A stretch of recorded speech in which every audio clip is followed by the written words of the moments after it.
Welcome to Game Point. I'm Matt Smith. And I'm Vernon Tucker, and we're here to talk about sports, pop culture, and everything in between. This week on Game Point, Matt and Vernon are discussing James Harden move to Brooklyn. And Matt says, put some respect on Steph Curry's name. And of course, it's the NFL playoffs. And boy, Trump's impeachment and that Ashanti Smith left hook is definitely holding it down in this week's politicking. And there's going to be much, much more. So let's get into it. Matt, what has been on your mind this week? What's on my mind this week is I just wanted to give a shout out to the Minnesota Timberwolves big man, Karl Anthony Towns.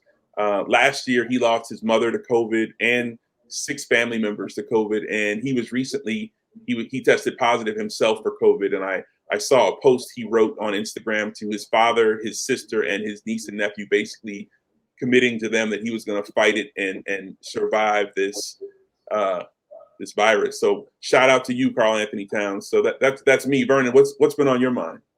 This week, I was thinking about Stephen A. Smith and his continued attack on like young black athletes and like siding with the corporations. Like Stephen A. from ESPN on one of his shows, he sat and he talked about how he's calling for Kyrie Irving to retire from playing basketball. And to me, like, that's just unfair. Again, like, we don't know what he's dealing with. We don't know what the circumstances are. And we shouldn't be saying things like, if you're paid to do a job and you're not doing it, then you shouldn't be paid. Like, let the white people say that, bro. Like, that's not your job to police who gets paid what, you know? Wow, that was pretty harsh, Vernon. So Stephen A. Smith, maybe we need to get him on the show. He can defend himself for this type of commentary. But let's jump into the NBA. There was a big trade. There was a huge trade, a blockbuster, if you will. James Harden has now left. He got his way out of Houston. He's now in Brooklyn. I guess the trade included Brooklyn sending Karis LeVert away to, I guess, Indiana, and Indiana. Victor Oladipo is now in Houston. But the important part of this trade is James Harden is now a part of a big three with Kevin Durant, Kyrie Irving, and James Harden. So what do you think of this? Does this now, just give me your thoughts on the trade in general. I think the trade overall is cool. Like on paper, the roster looks good. I don't like the way the trade happened or transpired, rather. Like, I wish James would have been more upfront with his teammates and like showed up to work with them, because, we owe that to each other, at least, not the organization, but to each other.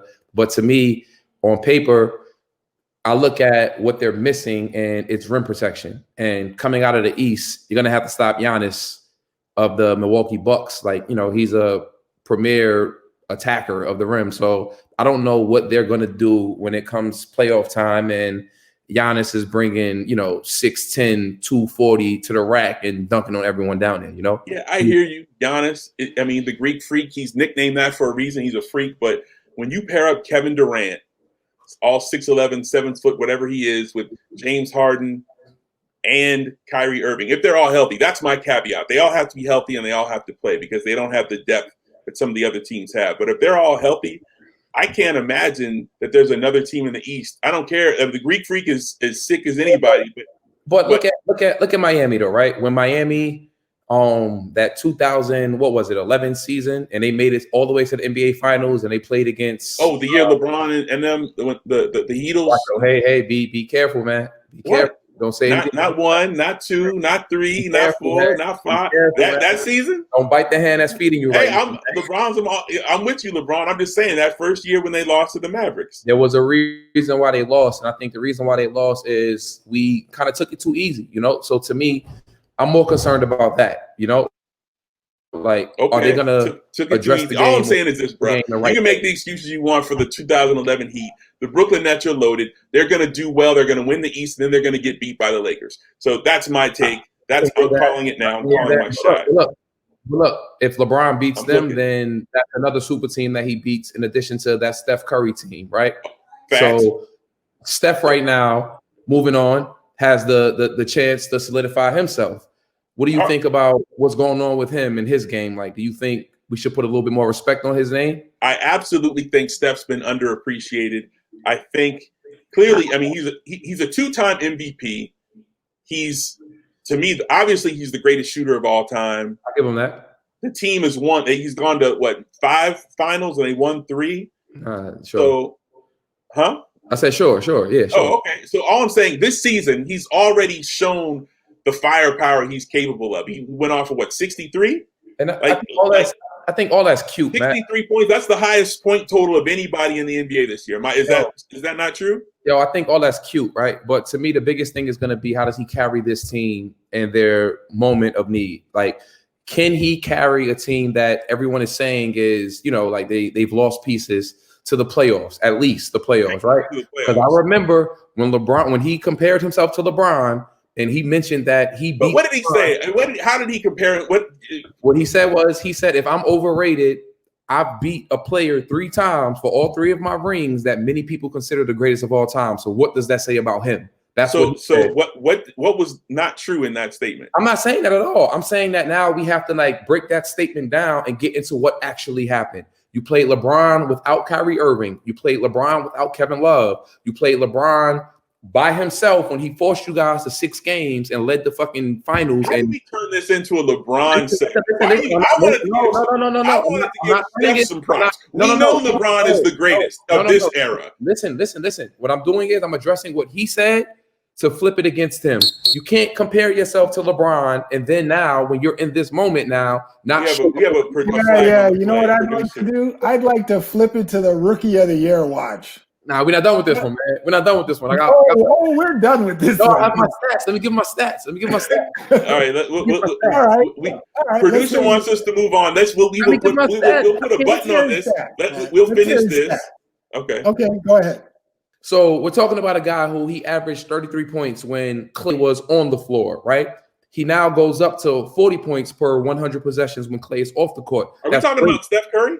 Yes, Steph.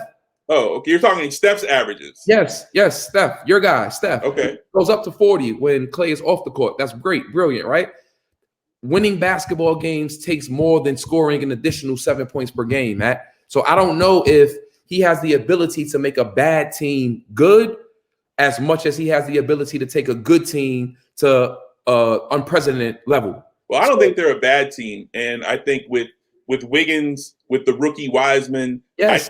I think they're going to be a playoff team. But speaking of rookie, that's a better roster than what LeBron had in the finals. If you take out what Steph has right now, I don't know how we got to making this a LeBron. He conversation. To LeBron. All right, Vernon. You successfully turned this into a LeBron James conversation. I was trying to put some respect on Steph Curry's name, Stephen Wardell Curry. I think he deserved it. But let's move on. Let's talk about the Rookie of the Year race. Mm-hmm. What do you think about this year's rookie class? And who's your odds-on favorite for Rookie of the Year? I have your guy that plays with Steph Curry, James Wiseman. You're talking about a kid that averages 11 and 6. I know you're on LeVar's payroll, and you have great things to say about. I haven't even said who I'm picking. How am I on LeVar's payroll? I know this trick already, Matt. I'm a fair mind. I came into this rookie watch with even like a fair mind on this. I'm not biased, nor have I picked, I feel I'm a little offended that you think I'm on someone's payroll. But anyway, go ahead. Who's your guy? So who's your guy? Tell me who your guy is. LaMelo Ball. I'm thinking clearly LaMelo Ball is by far the most impressive rookie. He's polished. He's got the highlights, the strip. I'll throw a stat at you. LaMelo Ball became the youngest player ever in the history of the NBA to record a triple-double. How about that? That's cute. Yeah, that's cute. Your boy, come on. You got to give him some props. That's impressive. No. I like him. I like the kid, man. That behind the back pass that he threw in the first week of the season to Bridges for that dunk, that was a hell of a pass, man. And to me, he sees the game at a pro level and is clicks ahead of what the other players are out there looking at the game at. I'm just curious to see He's got that it factor. He does. But James Wiseman has the physical stature to be dominant if he develops his skills. So, we'll see how that plays out. All right. I'm calling it right now. Rookie of the Year. And this is I'm not out on a limb. I think a lot of people agree. Vernon, I think you're wrong. LaMelo Ball will be Rookie of the Year. Matt, you're making a lot of noise about your guy, LaMelo, man. And we'll see what happens at the end of the year, who gets the Rookie of the Year award. But speaking of noise, what's your take on the NBA and them pumping the fake crowd noise into the arenas now and how that impacts the game and the overall experience? I mean, it's not ideal, but I think they've done a good job. I think the bubble in the playoffs, it was even better. Like when they had the virtual crowd, just on a production level of how they presented the game with the virtual crowd and the sound effects. I think in this new season, I don't think they brought it to that level. I don't know why, if it's a budget thing or just how quickly they did the season, if the arenas aren't up to speed to do it. But I think they're doing okay with it. But I think it does sound like a laugh track. They can't have the canned audio that I don't know how well that's working.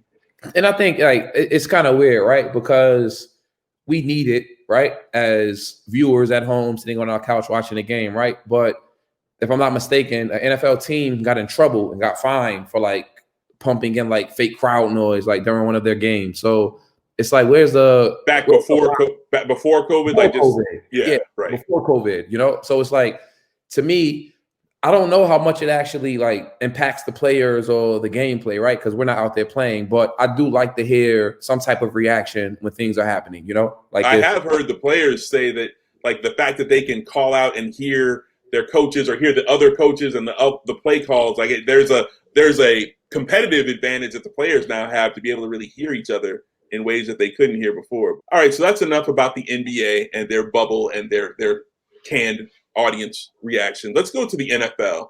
Recently, Randy Moss did an interview where he ranked his top 3 wide receivers. Vernon, you and I had a little debate about this recently, but let's talk about it. Randy claimed he was number 1, the all-time greatest wide receiver of all time. Terrell Owens was number 2, and Jerry Rice was number 3. So I need to know, is that fair, foul? Is that blasphemy? Is that gospel? What do you think of this ranking? I think it's within context, right? So like if you're going to say you're number 1 and you're not number 1 in any category, then now we're not talking stats. We're talking just physical ability. And to me, funny you should mention that real quick. Let me interrupt you. Categories. Jerry Rice has more receptions, touchdowns, receiving yards, Pro Bowl appearances, all pro awards, Super Bowl trophies, Super Bowl MVPs.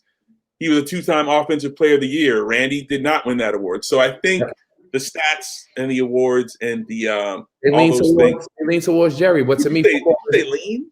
Yeah. I ain't leaning. Okay, they fall towards Jerry, Matt. Sure, but to me, football is bigger than that, right? Like if we're determining who the better position player is, it's physical attributes. So what does Jerry run in a 40? What's his vertical? So in the combine, Randy Moss is killing Jerry Rice. That's what I'm saying. So to me, like a guy like Terrell Owens, he has a case for the greatest wide receiver of all time because of physical stature. He's up there. Terrell Owens or Randy Moss? Terrell. He has top 5 placement in most of those categories that you name. So now we're breaking down who's going to be the physical mismatch. So to me, if I got to pick one, I'm not going with Jerry. I will agree with Randy or even go with Terrell. So or even was the debate who's the greatest mismatch or who is the greatest wide receiver of all time? I'm sorry. Can you clarify that? Of all time is not determined by stats, Matt. If that's the case, then why are we even making Jordan the greatest NBA player of all time? So it's not. Wait, no. Let's stick to the script. We're talking NFL. So you're saying the greatest is not determined by stats. So is it determined by winning? Because Jerry Rice has what, 3 Super Bowls? 50 man roster, Matt, where everyone has to do their job. Like this isn't an individual sport. Like you can be great and still not win. So if it's not stats and if it's not rings, how are you determined? You're going by the combine? Your skills, what you're able to do on the field. Your skills. And to me, a guy like Randy, a guy like Terrell, they have the ability to create big plays. Like right, can I give my opinion? First off, Randy Moss, Terrell Owens, Jerry Rice, obviously all incredible. So this is no shade on any of them. But shady, man. Jerry Rice is so far and away better than in terms of his career is the greatest football career ever, arguably, and definitely the greatest wide receiver career ever. Right. So it's not even a debate. That's like having perfect attendance. That's great, but are you the best employee? That's awful. That was a horrible response. Attendance, yes, that's great, but are you the best employee? I don't think that determines who's the best. I'm not going with stats. Like, I'm not doing that. If that's the case, then Bill Russell, Kareem, Jerry, all of those guys can never be touched. Yes, Kareem could be considered the greatest. But one last thing on the Jerry Rice thing. Not only does he have the best stats, not only was he durable and played the longest career, I don't make no face, and he won. He's got the winning, the stats, the durability. Man, this is not even an argument. This is clear. I won. I mean, not that there's no winners or losers, I guess, but if there was, I know who won this one. This is battle rap, Matt. I just 3-0'd you in that one, Matt. Fake, false, fake news. All right. Speaking of fake news, going into this season, the NFL had a bunch of like COVID cases that popped up, and players were testing positive, and they weren't able to get through to play games. Now we're in full swing with the playoffs now, Matt. What are your playoff predictions now that the Saints have been knocked out? The Browns have been knocked out. Aaron Rodgers is moving on to the next round, and we look like we're heading towards a GOAT clashing, like I say all the time. Definitely a GOAT clashing in the NFC Championship with Aaron Rodgers going up against Tom Brady. I want to pick Aaron Rodgers so bad. I want to pick the Packers, but Tom Brady pretty much always ends up in the Super Bowl. And the fact that he went to the Tampa Bay Buccaneers, and this has nothing to do with football, but just like the initials, Tom Brady, TB, Tampa Bay, TB. It's like this is almost like scripted. Like he's going to end up in the Super Bowl. It's going to be the Bucs, and I think in the AFC, Patrick Mahomes. Now, here's the issue with the AFC. Patrick Mahomes got a concussion in the playoffs, and there's a question he may not be able to play in the AFC Championship game. So if he doesn't pass the concussion protocol, if the Chiefs don't have Patrick Mahomes, I don't know that they can beat the Bills. So if that's the AFC is a big question mark for me. What do you think? I just think like we're looking at the LeBron of football right now with Tom Brady, right? A guy who for years we gave credit to Belichick and what his system was in New England. Tom leaves. He's now going on to further his career in the playoffs. Belichick sitting at home watching the footage. So to me, it's this guy makes everyone around him better. He is the culture. Like he changes the culture in any organization that he steps foot in is what he's proven. So I'm not betting against him. Like I hear you on the winning side, but if you really look at the stats, I think you really you're giving him more. He's not on LeBron's level, in my opinion. Like LeBron did way more. Like a lot of times, Tom Brady was winning in his early career. He wasn't carrying that team. He like Belichick and the Patriots won a lot of Super Bowls and playoff games without being carried. But he has the rings. So it's kind of like you're playing both sides to me. Like you gave Jerry Rice, you didn't give him the GOAT with his rings, but now Tom Brady is LeBron. I don't know. But see, the thing is, like I feel like at that position it's different. And you're talking about a guy who he does have 500 plus, 580 plus touchdowns for his career. Everything about his career is official, but there's other quarterbacks who have the numbers, they just don't have his rings. And that's fair, right? That's fair. But now the situation has changed and he's still the same person producing the same amount of success. So I don't see how we can like take away from what his career was. If he's winning with this Tampa Bay Bucs squad the same way he was winning with those New England squads, and you're saying he underplayed in those big moments, then I feel like that's not a valid point. Like he's producing. He's going to continue to produce. Let's see where this ends, man. I'm not betting against the GOAT, man. Well, it seems to me you gave the way you graded Rice and the way you're grading Brady seems inconsistent to me. It seems a little. That's fair, but we're talking two different positions. Whatever. Positions. If you have a quarterback who can't get you the ball, then your receiving skills don't matter. All right, so let me just get you on the record, Vernon. Who are you? I'm picking the Chiefs, with the caveat of Patrick Mahomes needs to be healthy to go all the way and win the Super Bowl. Who's your pick? So this week we have the Chiefs going against the Bills. Buffalo.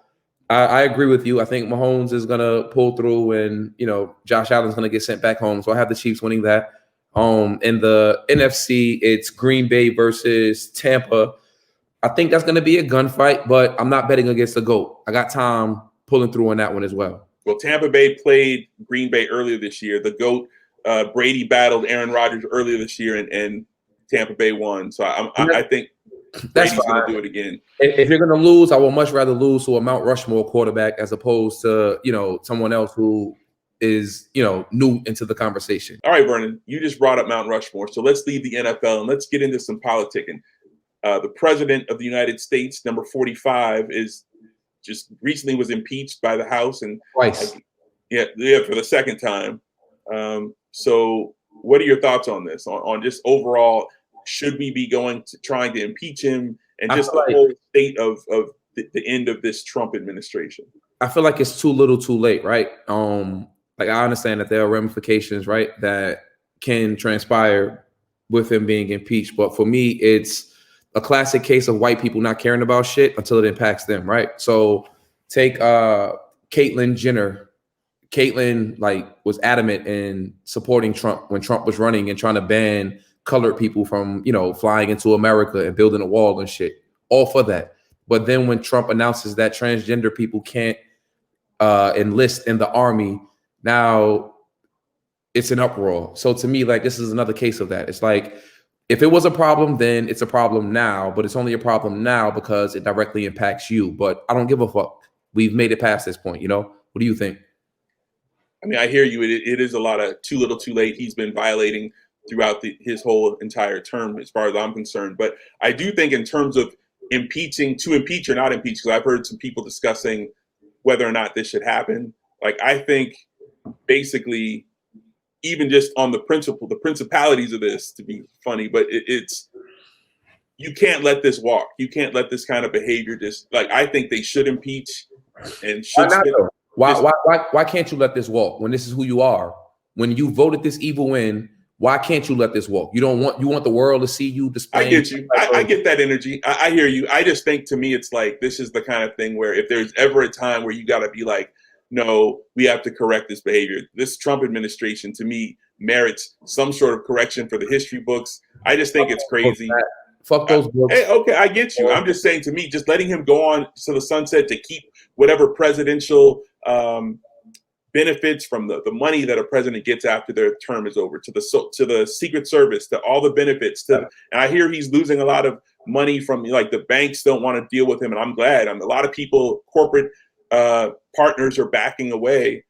So yeah, as the corporate partners are backing away, they're trying to keep him from being able to run again. I just think there needs to be some level of you got to block this. And that's fair, right? But speaking of, right, there were those Capitol riots or protests, whatever the fuck they want to label it as, right? We had a hero that presented herself. Or a shiro. A shiro who presented herself, and Ashanti Smith, right? Kudos to her and her fight against racism, right?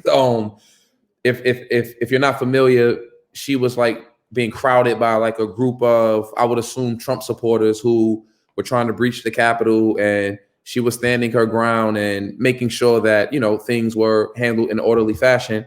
One of the white women approached her and said something that was disrespectful towards her. They're calling her nigger bitch and shit like that. So she let loose and decked her. Punched her right in the shit, blood leaking everywhere. Video went viral. Salute to that woman, and a real consequence, as opposed to an impeachment, which is just a slap on the wrist when you can still go out into the world and reap evil or reap havoc. What are your thoughts on Ashanti? Facts. That is some real consequences and repercussions right there in real time.